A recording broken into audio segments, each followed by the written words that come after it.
Okay. Agriculture Committee will come to order. Clerk, will you please take the roll? Chair Neyer. Here. Representative Ward. Here. Leitner. Here. Alexander. Here. Fox. Yep. Coons. Present. Pavlo. Here. Pies. Present. Devendorf. Here. Brangens. Here. Skaggs. Here. Mr. Chair, you have 11 members present. You have a quorum. Thank you.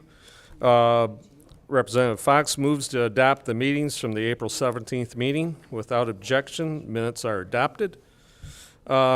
Switch things up just slightly this morning there. We're going to have a presentation from Ben and Larry from the Soybean Association. Gentlemen, if you could please come forward.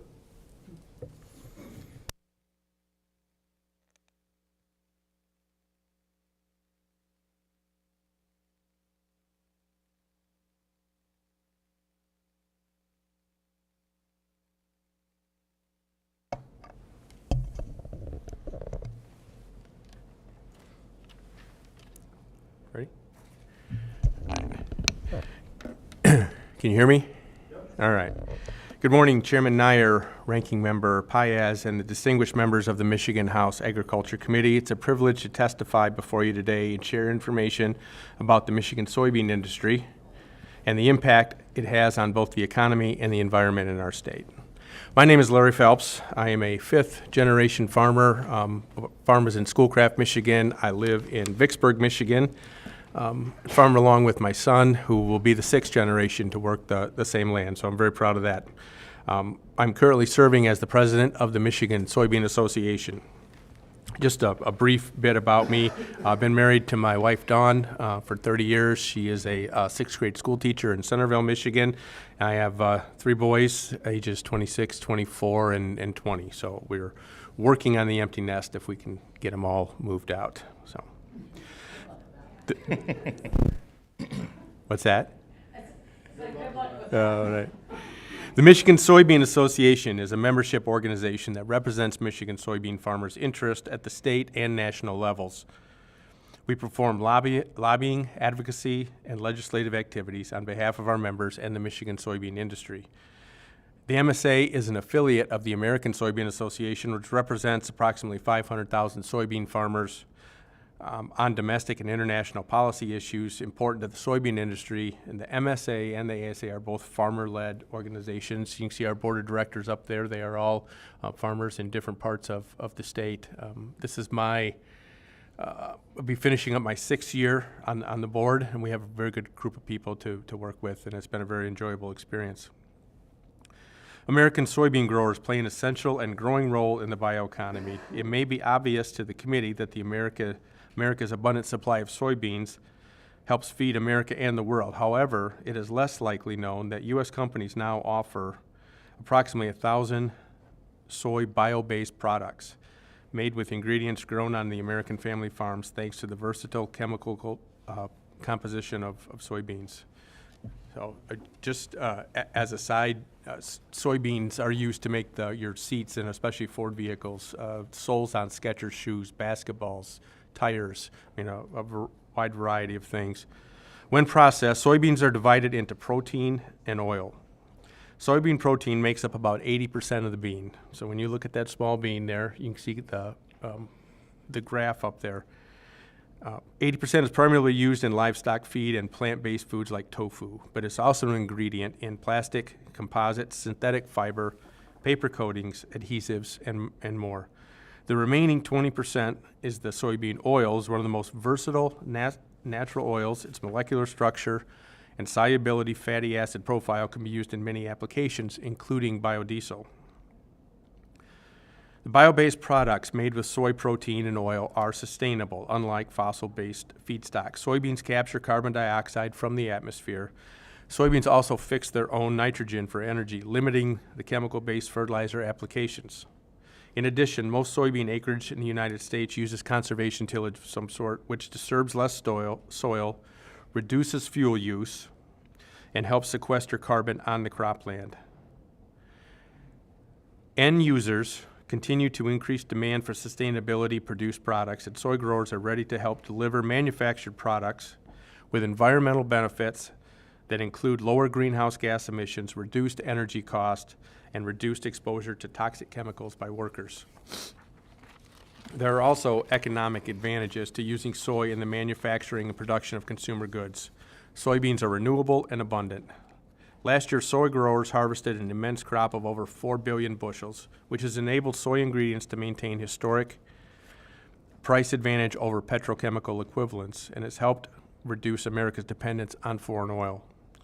Soy-based bioproducts also create jobs. Released in 2021, the USDA's most recent report on the economic impact of the U.S. bio-based product industry found that American-made bioproducts produced an added 470 billion and more than 4.6 million direct and indirect jobs to the U.S. economy. Across America, cities, communities, companies, and government agencies are transitioning to plant-based products, thus limiting reliance on petroleum-based products while reducing greenhouse gas emissions. The increased production of bio-based products to meet this demand contributes to the development and expansion of the U.S. bioeconomy, where society looks to agriculture for sustainable sources of fuel, energy, chemicals, and products. We talk about soy-based biofuels. When talking about the benefits of soy-based bioproducts, perhaps there's no better example than soy-based biofuels. Biodiesel, renewable diesel, and sustainable aviation fuel are made from a variety of readily available feedstocks, including soybean oil. These fuels enhance our economy and national security by supporting thousands of jobs in agriculture and production, reducing our dependence on imported oil, and supporting our energy independence. The growth of the biodiesel industry has been spurred by strong federal and state-level policies that promote cleaner, lower carbon energy sources, including the Renewable Fuel Standard. Biodiesel is a proven, homegrown fuel that enhances American energy security and strengthens markets for our farmers. Fleets across the U.S. rely on biodiesel because it offers a low-carbon, high-performance alternative to petroleum-based diesel fuel. In the transportation sector, biodiesel and renewable diesel can offer GHG emission reductions of at least 50% compared to petroleum diesel in both aging vehicles that still require liquid fuel and in heavy-duty vehicles that are more difficult to electrify. Biodiesel is also known as a drop-in fuel that can be used in any diesel vehicle or vessel without modifications and requires no investment in new vehicles or fueling infrastructure. The same engines, fuel tanks, hoses, and pumps that are being utilized today for diesel can be used for biodiesel as well. With over 3,000 miles of shoreline, the maritime industry is a prime example of how bio-based diesel can be used in Michigan. Since freshwater ships are not subjected to the corrosive effects of saltwater, lifespans can be 50 years or more. These older vessels are less efficient and may still operate on exceptionally dirty fossil fuels like bunker fuel and heavy marine oil, which can contribute to poor air quality in our local communities, especially in port cities. As an example, Detroit has the second highest prevalence of asthma among major U.S. cities and has more cases of asthma than any other Michigan city, according to the Asthma and Allergy Foundation of America. Transitioning the maritime industry to biodiesel would allow long-lived vessels with older engines to reduce harmful particulates that negatively impact air quality. The Port of Detroit has recognized this and included biodiesel as an integral part of their decarbonization plan that was released last year. Shipping companies have tested a variety of alternative fuels, but biodiesel stands apart as a practical option to decarbonize the shipping industry now, since it uses the existing petroleum liquid fueling infrastructure that is already in place. Roughly 1 billion gallons of petroleum diesel fuel is used in Michigan annually. If it was all blended to a B20 biodiesel blend, it would reduce our annual diesel carbon emissions by 15%. Good morning, everyone. My name is Ben Steyer, and I'm the CEO for the Michigan Soybean Association. So despite the benefits of biodiesel, a recent survey of over 250 retail fuel locations in Michigan showed that only 3 fuel stations carried a blend of B5 to B20 biodiesel. Many other Midwestern states offer tax incentives to encourage adoption of higher biodiesel blends at the retail level. A similar program in Michigan would increase biodiesel availability for diesel operators. With that in mind, In the coming weeks, we'll be introducing a bill that will create tax incentives for biodiesel. The bills are for producers and retailers in Michigan. Our number one legislative priority for this session is this biodiesel bill. Next week, there'll be an official introduction of the bill, and we'd love to have co-sponsors from both parties involved with this legislation. The goal of the bill is to incentivize the production and sale of biodiesel made from Michigan-grown soybean oil. This initiative aims to reduce engine emissions, resulting in healthier air and an improved environment while simultaneously enhancing our energy security. Fleets across the country have easily and economically reduced their carbon footprint by replacing petroleum-based diesel with cleaner-burning biodiesel for over 30 years. We model our bill closely after successful legislation in Missouri. As you can see from the slide here, there'd be a 2-cent per gallon retail tax credit for blends of B6 to B9, a 5-cent per gallon incentive for B10 to B19 blends, and blends over 20% biodiesel would be a 7-cent per gallon tax incentive. Producers in the state two biodiesel producers in the state would also be able to capture a 2-cent per gallon incentive for the production of biodiesel. There'd be a 6-year sunset in all incentive provisions, and there'd be a cap of $16 million for retailers and $2 million for producers. The tax credits would be evenly distributed to all participants in the program. Soybeans and soy products are America's leading agricultural export. The renewed trade conflict poses a serious threat to U.S. soybean prices, production, and rural economies. The implications of tariffs could be devastating, benefiting foreign competitors at the expense of U.S. soybean farmers. This legislation would provide a much-needed domestic soybean oil market for Michigan soybean farmers in these times of trade uncertainty. The demand creation would help stabilize local soybean prices and promote the growth of energy security by utilizing homegrown and processed renewable fuel that will reduce greenhouse gas emissions. In addition to Missouri, the states of Iowa, Minnesota, Nebraska, and Illinois currently incentivize or mandate the use of biodiesel. The states of Indiana, Kansas, Wisconsin, and Ohio are working through their own biodiesel legislation right now. Michigan has an opportunity to create a complete local supply chain for soybeans. Our locally grown soybeans can be processed at Michigan facilities with the meal feeding Michigan livestock and the oil being converted to biodiesel at Michigan plants. This biodiesel can then be distributed to Michigan fuel stations and used in diesel engines that are manufactured right here in the state of Michigan. Chairman Neyer, Ranking Member Paez, and members of the committee, thank you again for the opportunity to testify about the contributions of Michigan soybean farmers to our state. 12,000 soybean farmers are unified in their effort to responsibly provide food, feed, and fuel for our communities. Michigan soybean farmers are leaders when it comes to using cutting-edge technologies and best management practices to increase economic and environmental sustainability, and we're grateful for the opportunity to represent the soy industry here today. The soy industry stands ready to work with the committee to help grow domestic soybean demand and enhance Michigan's sustainability and energy security. Thank you. Thank you very much. I'm going to start off with a couple of questions there. Are retailers ready for this? Are they asking for this? And so that way, if we roll out this incentive program for biodiesel, are they going to be?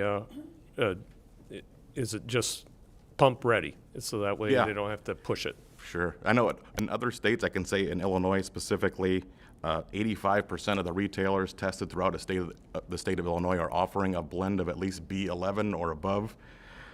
So those other states that have these incentives in place, they not only are utilizing the incentive, but they have grown it. Since 2010, when Illinois originally put in a mandate of B11, it has increased the blends to B14 last year, and they like that so much it's up to B17 this year. So it's growing across the country and other Midwestern states. In California, for instance, I believe that maybe 70% or so of the diesel that's used in California is biodiesel, so it's a proven science, and retailers are ready to implement this, as soon as we can get some legislation passed and to help them out to introduce it to the consumers here in Michigan. Follow up to that, and 20 years ago or so when it was first brought out, biodiesel, there is issues with the quality. How has that been resolved? Yeah, so I know that was kind of initially when biodiesel was rolled out, as you mentioned, 25 or 30 years ago, there were some issues with it. But since that time, they have had to increase their standards along with how gasoline and diesel, traditional diesel, are the standards that they have to abide by. The same ones are the ones that biodiesel has to abide by as well. These other states are not seeing any issues, and they're using it at an extremely high level. I think if there were producers at that time, back 20 to 25 years ago, if they were not producing a quality product, they're probably not still around today. So the producers that are around today have really done a great job of cleaning up any issues that would have been in place in 1990 to 1995. Thank you. Representative Kuntz. Thank you, Mr. Chair. Is there a cost to the consumer? I come from the transportation history, and what does this do to the price of diesel fuel? So this will actually, in a lot of cases, biodiesel being incentivized and brought into the market will actually help bring down the cost of diesel fuel just because there is competition. So we have seen, instances where, it's come down, or it's going to be pretty much a level playing field to traditional biodiesel, or traditional diesel is my understanding.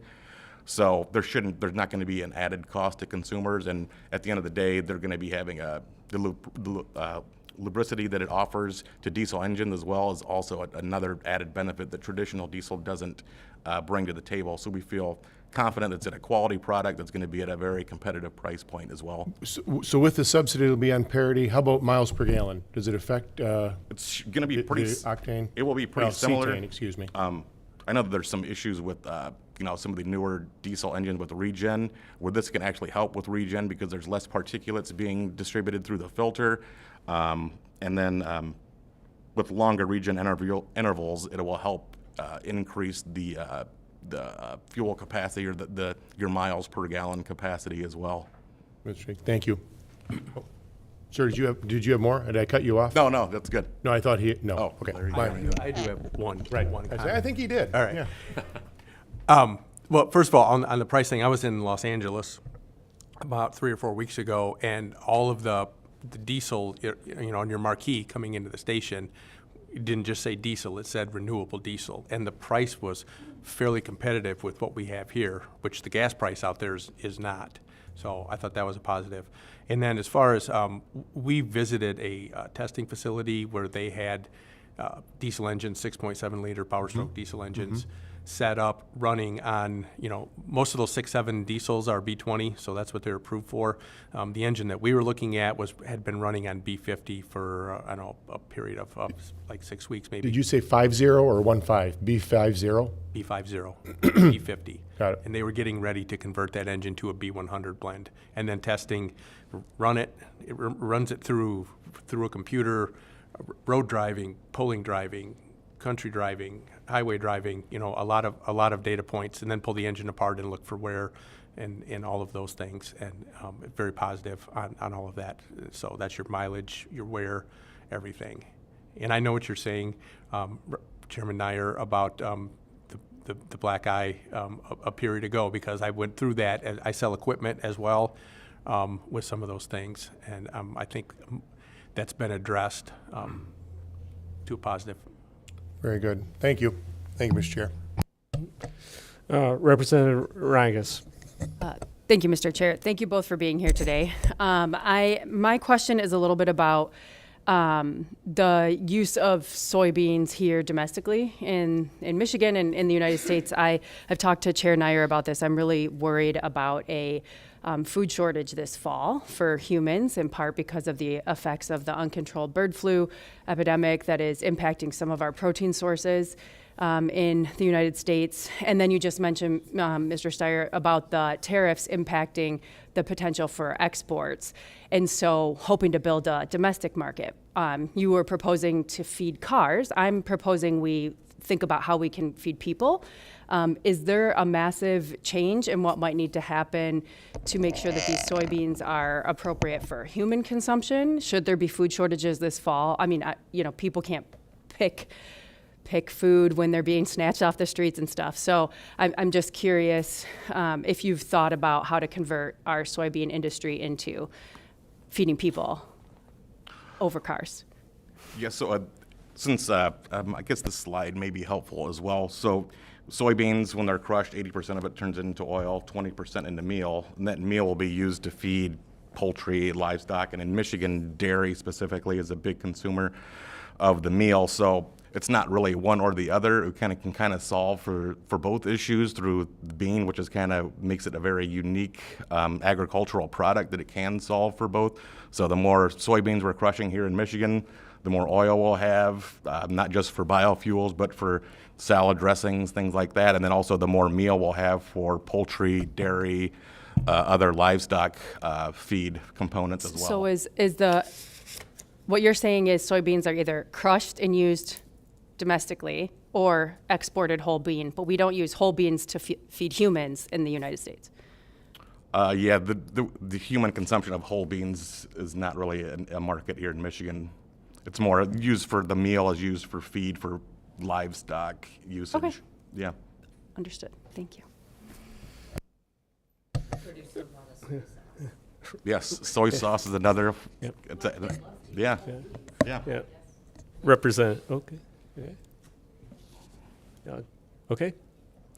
Representative Warts. Thank you. I'll add a comment to that they said we raise chickens for Miller Poultry, so soybeans feed 600,000 of our chickens a year. So you could eat more chicken, and that would be yeah. Okay, so thank you for coming. I just have a question on the legislation that you're proposing. So I think it's great to incentivize and try to get more biodiesel on the market. That's awesome. My one question though is there any part of the bill that there's a credit that's given back directly to farmers for growing soybeans, or can you explain how giving that tax credit to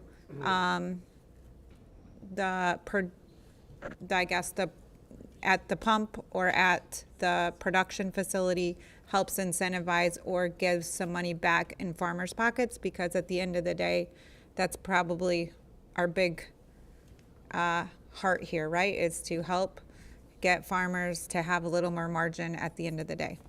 Sure. Yeah, I think that the farmers will benefit just because of the increased demand of the biofuels here in state. There's no direct payment towards them, but it's more at the market level, developing that domestic market, especially in uncertain trade terms right now. I think that's where the real benefit to farmers will come with that increased demand, which will end up helping them at the price point when commodity prices are somewhat unstable or not where farmers would like them to be at this moment. Introducing another market or there's an opportunity for them to see a better commodity price when their input prices continue to go up is where we really see the benefit for our farmers. Representative Pavlo.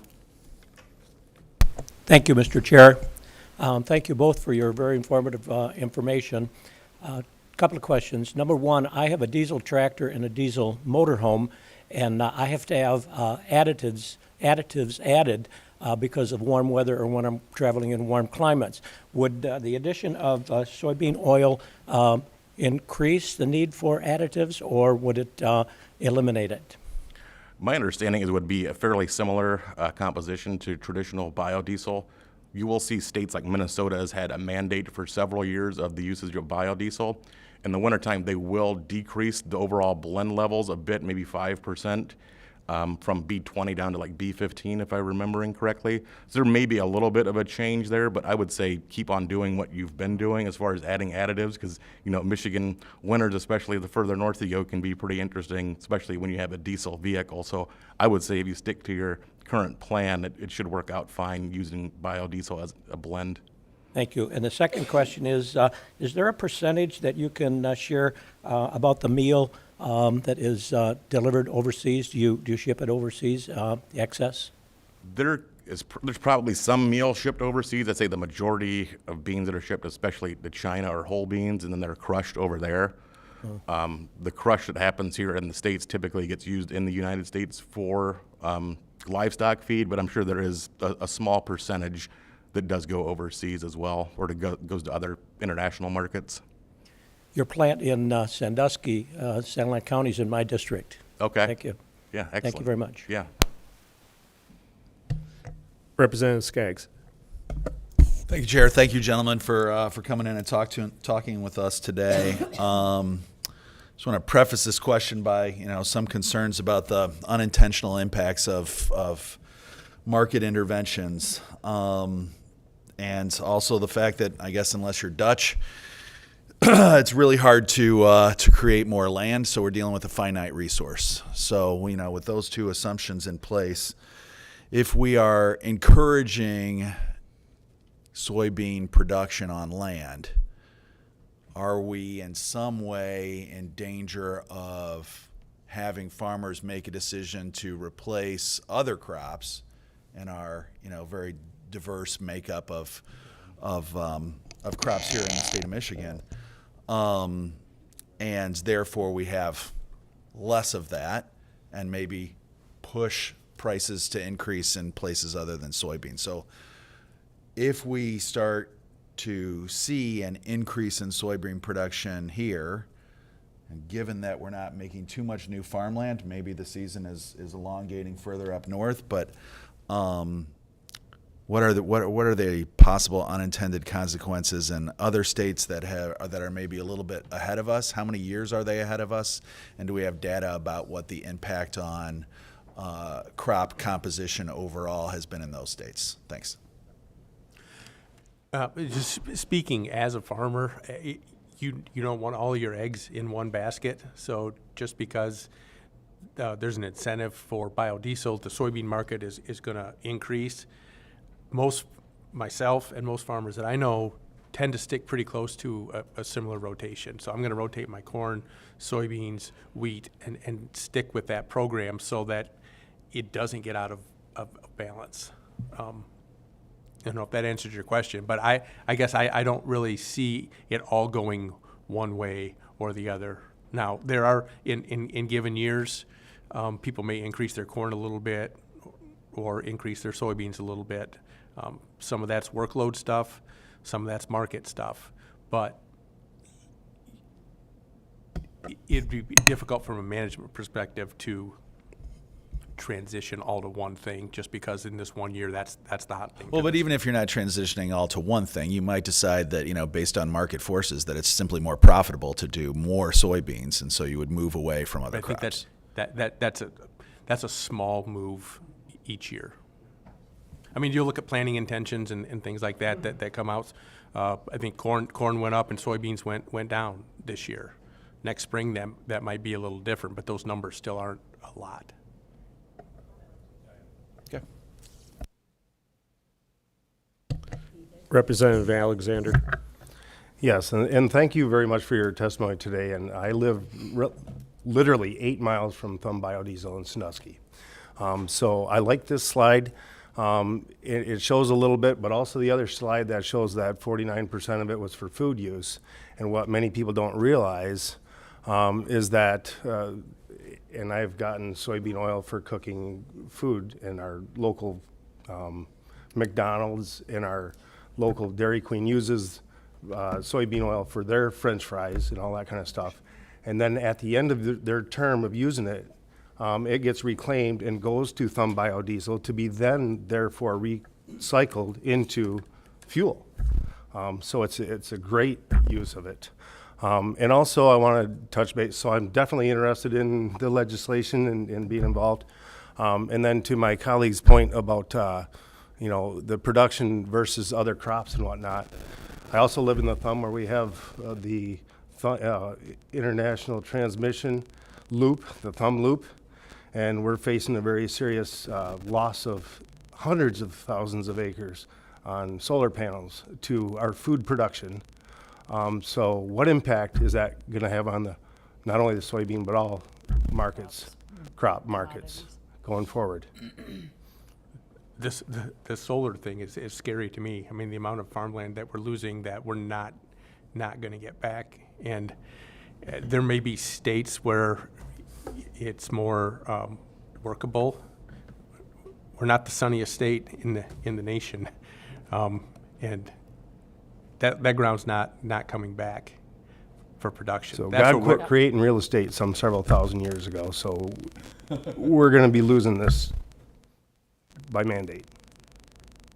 Fair? Yes. Losing farmland. Yeah, I mean, the solar, farmlands being converted to solar is way more of a danger than a shift in crop placement. Thank you. Farmers. Representative Fox. Thank you very much, Chair, and thank you for being here. I just want to say amen to your comment about solar, so thank you for that. And, and joining in with Rep. Skaggs, you know, the saying among the Dutch is, the Lord created the heavens and the earth, but the Dutch made the Netherlands. And I'll add on to that, those guys we had here last week, the fellow talking about the muck, you know, they are the ones who came to Michigan and created the muck fields too, you know, and most of them, those two guys were Dutch, so it's good to see.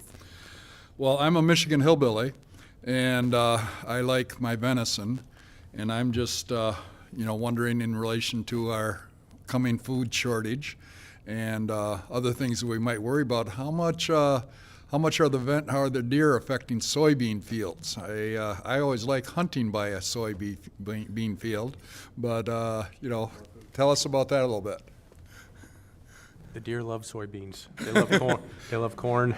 They love everything. I mean, the deer population, I don't know if out of control is the right word, but it is heavy in certain things. And what can be done for that, you know, there's some different programs out there as far as block permits and stuff like that, and being able to use them for food.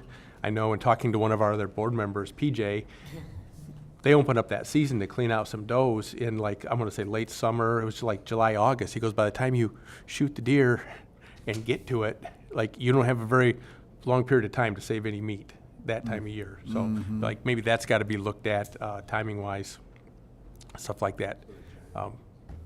Yeah, that's a good point. Thank you very much. Donating meat to the, you know, harvesting does and donating meat to the food banks and things like that are things that can be looked at. Thank you very much. Last question, Representative Warts. Yeah, thank you. Sorry, one more here. Just in speaking a little bit, adding on to the land situation, and also I'm wondering if you could give us a kind of an enhanced picture. I heard last year, like when producers around us were putting corn in the ground, they were putting corn in the ground, and the price right then, that the commodity price was, I think, 3 something, and to break even, corn would have had to been at $4.20 a bushel at that point in time. I'm wondering if you have anything like that, you can comparatively tell us right now, what's the cost per acre for a farmer to put soybeans in the ground, and what is the point per bushel where he breaks even? And maybe my additional point in this or concern is, around us, we just had ground sell for $20,000 an acre, farm ground, bought by a energy company. And so how does a producer even compete with that or protect their ground and keep it in farm preservation? You know, you want to lay out the price per acre? Yeah, I mean, the cost per acre is going to be different for everybody.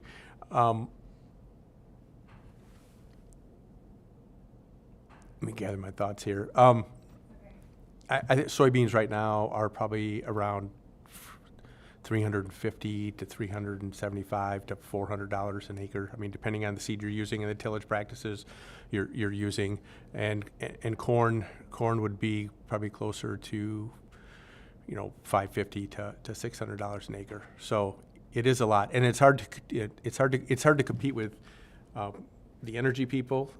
In our neighborhood, it's hard to compete with different commodity people. I mean, seed corn, which they raise the seed that I plant.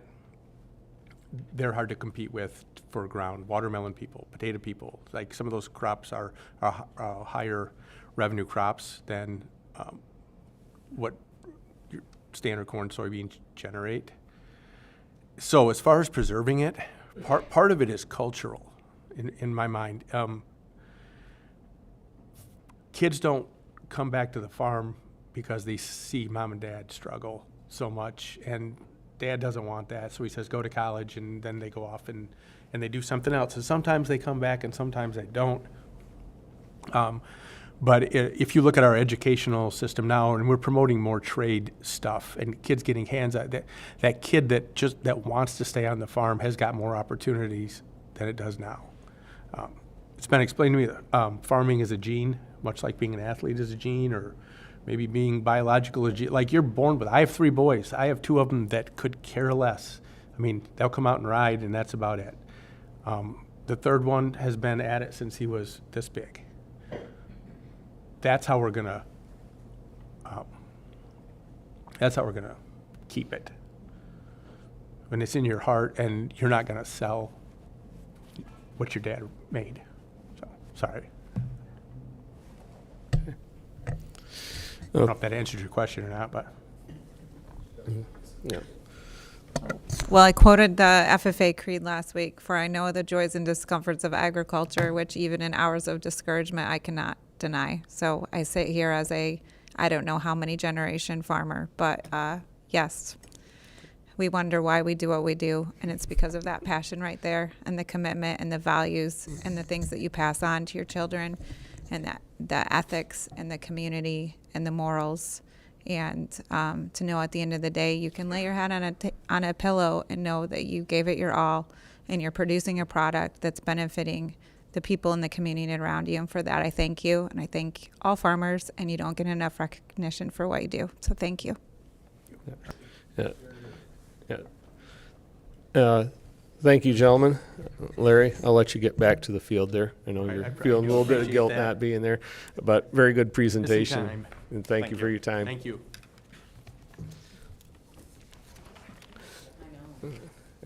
With that, we'll take up Bill 4076. Representative Wartz moves to move House Bill 4076 with recommendations as submitted with H1. Will clerk please take the roll? Chair Neyer, Yes. Representative Wertz, Yes. Leitner, Yes. Alexander, Yes. Fox, Yes. Coons,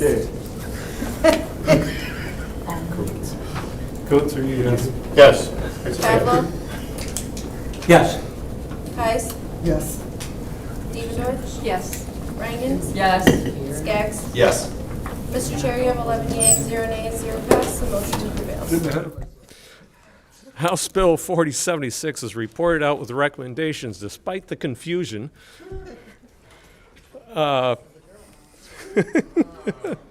Representative Pavlo moves to excuse all absent members. Being no objections, the motion prevails. Being no other business before this committee, the committee stands adjourned. Thank you.